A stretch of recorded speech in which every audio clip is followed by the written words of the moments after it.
সময় আর আপনজন যখন একসাথে আঘাত করে তখন মানুষ বাইরে থেকে নয়, ভেতর থেকে ভেঙে যায়। মানুষের পুরো জীবনটা হচ্ছে একটা সরল অঙ্কের মতো।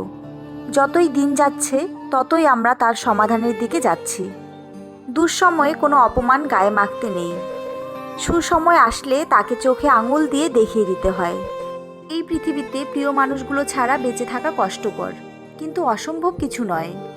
কারো জন্য কারো জীবন থেমে থাকে না। মনে রেখো, পৃথিবীর সকল কষ্টই ক্ষণস্থায়ী। সত্য কথাগুলি সবসময় বক্তৃতার মতো শোনায়, আর মিথ্যে কথাগুলি শোনায় কবিতার মতো। যদি কারো সুখের গল্প লেখার জন্য ভালো পেন্সিল হতে না পারো, তাহলে ভালো রাবার হও, যেন তার দুঃখ মুছে দিতে পারো।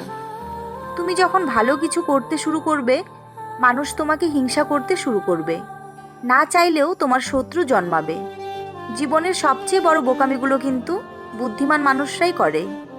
মানুষই একমাত্র প্রাণী যে পুরোপুরি সফল জীবনযাপন করে আর আফসোস নিয়ে মৃত্যুবরণ করে।